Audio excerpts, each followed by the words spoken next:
आप सभी का फेवरेट शो राधा कृष्ण की कहानी के आज रात के एपिसोड की शुरुआत होगी देवी राधा और श्री कृष्ण के उसी अवतार के साथ, जहां पर वो दोनों बहुत ही ज़्यादा सीरियस बातें कर रहे होते हैं। और जैसे ही श्री कृष्ण राधा को समझाते हैं और उनकी गलती का एहसास करवाते हैं, उसके बाद दिखाया जाएगा कि ये दोनों अपने दिव्य रूप से बाहर निकलकर नॉर्मल अवतार में आ जाएंगे, जहाँ पर राधा कृष्ण को देखकर कहेंगी कि कृष्ण, ये क्या हुआ था।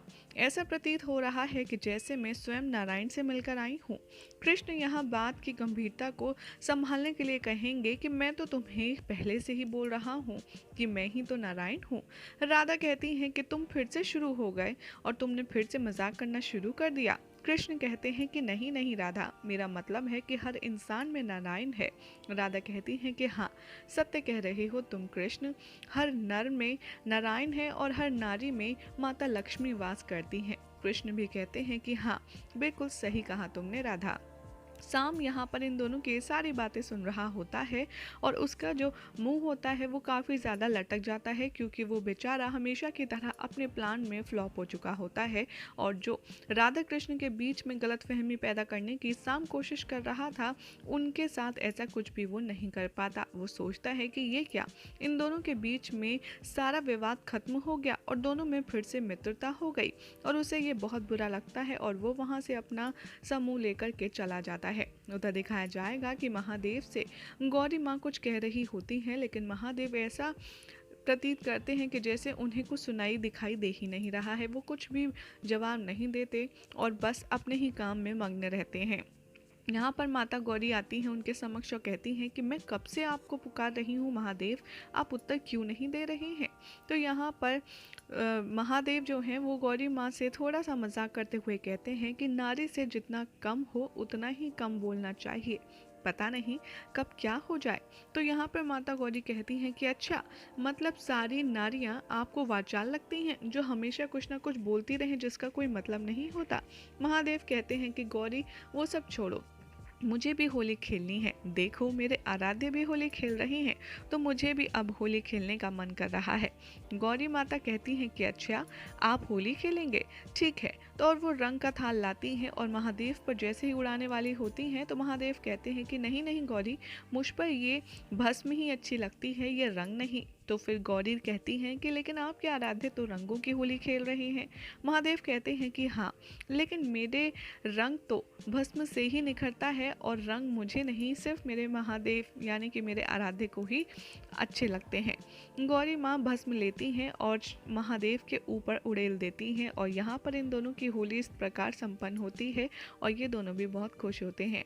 उधर दाऊ कहेंगे अपने पुत्रों से, निषाद उल्मुख से, कि जाओ जाओ भाई, अपने भाई को तो रंगो, वो कब से सूखा बैठा है। और वो साम की ओर इशारा करते हैं। साम यहाँ पर क्रोध में साफ सुथरा बैठा होता है, तभी निषाद उन्मुख जाकर उस पर ढेर सारा रंग डाल देते हैं और उसको नीला पीला कर देते हैं, जिसे देखकर साम को सब लोग बहुत बुरी तरीके से हंसने लगते हैं। उधर से राधा कृष्ण लौट रहे होते हैं, तभी राधा की नज़र साम पर पड़ती है और वो भी ज़ोर ज़ोर से हंसने लगती हैं और अपनी नेचर, अपने स्वभाव के अनुरूप साम को ये देखकर बहुत ही ज़्यादा चिढ़ होती है और वो वहाँ से चला जाता है रुष्ट होकर और सभी लोगों पर गुस्सा भी करता है। उधर राधा कृष्ण से कहेंगी कि अब बताओ कृष्ण, तुम कैसी होली खेलना चाहोगे। यहाँ पर राधा कृष्ण एक दूसरे का थोड़ा सा खिंचाई करेंगे, जहाँ पर इन दोनों का नटखटपन आपको नजर आएगा और कभी कृष्ण आगे आगे होंगे तो कभी राधा पीछे पीछे, तो कभी राधा आगे आगे और कृष्ण पीछे पीछे। ये दोनों ऐसे ही एक दूसरे के साथ होली खेलते की शुरुआत करते हुए आपको नजर आएंगे। फिर फाइनली राधा रानी श्री कृष्ण का मार्ग रोक लेती हैं, उन्हें पकड़ लेती हैं और फिर कहती हैं, तो कृष्ण, आज तुम मुझसे बचकर कहीं नहीं जाने वाले हो और ये हमारी अंतिम होली है, इसलिए मैं आज तुमको नहीं छोड़ूंगी और आज रंग से ही तुम्हारा मैं श्रृंगार करूंगी।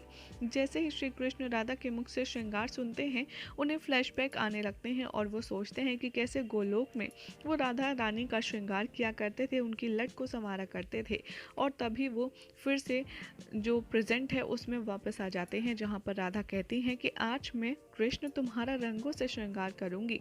और वो उनके ऊपर रंग जैसे ही लगाने लगती हैं, श्री कृष्ण के मुंह पर ऑलरेडी रंग लगा होता है, जिसे देखकर राधा कहती हैं कि अरे कृष्ण, तुम्हारे मुख पर ये रंग किसने लगाया? मैंने तो लगाया भी नहीं। मैंने तो बस कल्पना में सोचा था कि मैं तुम्हारे मुंह पर रंग लगाऊंगी, और ये क्या, तुम्हारे मुंह पर तो सच में रंग लगा है। कृष्ण कहेंगे कि राधा, तुम्हारा प्रेम ही इतना है कि जो तुम स्वप्न में सोचो वो सत्य में होगा। राधा कहती हैं कि अच्छा, वाकई में, लेकिन आज तो मैं तुम्हें पूरा रंग में कर छोड़ूंगी, और आज मैं तुम्हारा रंगों से श्रृंगार करूंगी। यहाँ पर श्री कृष्ण राधा के समक्ष खड़े हो जाते हैं और राधा रानी बड़े ही प्रेम से श्री कृष्ण को पूरा रंग देती हैं, और जैसे ही राधा रानी कृष्ण को रंग करके समाप्त करती हैं, श्री कृष्ण का जो रूप होता है वो बहुत ही ज़्यादा अलौकिक होता है, और उनका रंग जो है वो पीताम्बर जैसा चमकने लगता है, और यानी कि पूरा दृश्य बहुत ही ज़्यादा अद्भुत नज़र आता है, जिसे देखकर राधा भी बहुत ज़्यादा खुश हो जाती हैं। और यहाँ पर कृष्ण कहेंगे राधा से कि अब तुम तो खुश हो ना कि तुमने मेरे साथ होली खेल ली?